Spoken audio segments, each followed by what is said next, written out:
Selamat siang pemirsa TV Asuransi. Asosiasi Perusahaan Pialang Asuransi dan Reasuransi Indonesia atau APARindo hari ini Kamis 22 Desember 2022 menggelar acara pelantikan Dewan Pengurus Pusat APARindo periode 2022-2025 yang digelar di Millennium City Hotel Jakarta Pusat. Seperti yang kita ketahui, pada tanggal 31 Oktober yang lalu telah terpilih Ketua Umum APARindo periode 2022-2025 yaitu Bapak Julius Bayangkara, dan juga telah terpilih sebanyak 44 orang anggota pengurus lainnya dan juga yang tergabung di dalam 7 departemen kepengurusan. Dan sebagai informasi, pada kepengurusan kali ini, Julius Bayangkara didampingi oleh Boyke Lukman selaku Ketua 1, lalu ada Primo Fortasiano selaku Ketua 2, dan Willy Ignatius Sianipar selaku Ketua 3. Sedangkan untuk Sekretaris Jenderal APARindo terdapat Nefertiti Marzuki, lalu terdapat Stanley Soripada sebagai Wakil Sekretaris Jenderal, Serliana sebagai Bendahara, dan Handoko Afandi sebagai Wakil Bendahara. Berikut laporannya. Sebagai salah satu peran asosiasi Bapak Ibu sekalian, ya ini untuk ikut berperan secara aktif dan pasif dan positif Mas saya dalam meningkatkan kecerdasan bangsa dan tentunya meningkatkan melalui industri perasuransian. Keberadaan APARindo di bawah payung Dewan Asuransi Indonesia menjadi sangat penting dalam hal mengedukasi dan mempromosikan perasuransian dalam rangka meningkatkan literasi asuransi masyarakat Indonesia terhadap pentingnya proteksi diri, keluarga, dan harta benda mereka.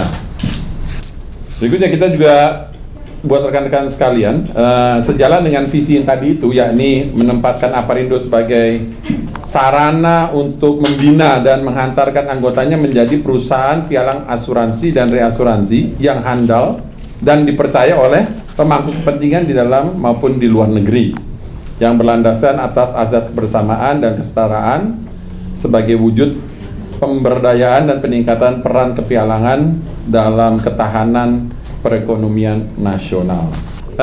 Sementara misi yang kami emban di APARindo yakni berperan aktif dalam upaya menjembatani aspirasi anggota agar selaras dengan peraturan yang berlaku atau diberlakukan ya di Indonesia. Ini karena compliance issue ya buat kita, jadi kita coba membantu para anggota. Kemudian meningkatkan kemampuan, yang poin kedua, meningkatkan kemampuan dan kompetensi serta ikut berperan menjaga kepatuhan anggota APARindo atas peraturan yang berlaku atau yang diberlakukan. Kemudian ketiga, memperkuat dan meningkatkan hubungan antar lembaga perasuransian maupun non perasuransian di dalam maupun di luar negeri. Jadi kita percaya kita nggak bisa hidup sendiri, kita harus membangun bersama-sama dengan lembaga-lembaga lainnya. Keempat, berperan aktif dalam mengupayakan dan menimbulkan peluang usaha bagi seluruh anggota APARindo. Dan terakhir, memberikan bantuan advokasi kepada seluruh anggota APARindo. Ada beberapa catatan penting Bapak Ibu sekalian yang perlu dicatat di sini bahwa pertama, jumlah anggota APARindo adalah saat ini sebanyak 196 perusahaan pialang asuransi dan pialang reasuransi. Masing-masingnya begini Pak, 155 adalah perusahaan pialang asuransi, 41 adalah perusahaan pialang reasuransi. Ya. Dan berdasarkan aklamasi pada tanggal 31 Oktober kurang lebih 1,5 bulan yang lalu, ada pemilihan ketua umum yang baru Bapak Ibu Saudara sekalian ya. Mungkin sudah pada tahu juga, dan kebetulan saya sesuai amar ADART terpilihlah ya sebanyak 44 orang anggota pengurus APARindo yang di dalamnya ada 7 departemen Bapak Ibu sekalian. Antara lain ada Departemen Organsos, Organisasi dan Sosial, Departemen Humas dan Promosi, kedua. Ketiga ada Departemen Hubungan Antar Lembaga dan Hubungan Internasional. Yang keempat, Departemen Hukum dan Kepatuhan. Berikutnya kemudian Departemen Teknik maksudnya. Berikutnya kemudian Departemen Diklat dan Kemajuan Anggota. Dan terakhir ada Departemen Statistik, Riset, dan Informasi Teknologi. Terkait fungsi teknis Dewan Pengurus Aparindo yang dipimpin oleh Ketua Umum, dibantu oleh Pak Boyke Lukman, tadi sudah diperkenalkan. Sebagai Ketua 1, Pak Primo Fortasiano dari Italia namanya ini. Kami naturalisasi ya sebagai Ketua 2. Kemudian Bapak Willy Ignatius Yanipar sebagai Ketua 3. Kalau ini jelas BTL dari Sumatera kalau ini ya. Dari Sumatera. Oke, selaku Ketua 3. Kemudian Ibu Nefertiti Marzuki menjabat Sekretaris Jenderal Sekjen Aparindo, dibantu oleh Pak Amanda Stanley Soripada sebagai Wakil Sekjen dan Ibu Sherliana sebagai Bendahara, dan dibantu oleh Pak Handoko Fandi sebagai Wakil Bendahara. Kemudian ada Dewan Kehormatan. Ini saya bicara strukturnya dulu ya.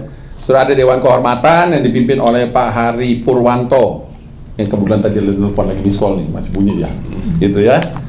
Kemudian ada wakil ketuanya di situ ya. Ada wakil ketua satu yaitu Pak Arman Jufri, wakil ketua 2 di Dewan Kehormatan yaitu Pak Masudi. Berikutnya juga ada namanya Dewan Pengawas nih yang mengawasi kami. Jadi ini fungsi 2 dewan ini fungsi konsultatif ya. Dan khususnya kehormatan ada fungsi kode etik juga di dalamnya. Dewan Pengawas ini diketuai oleh Bapak Sudarto Jono, dan wakil ketuanya adalah Bapak Kristinan Beni Hapsoro.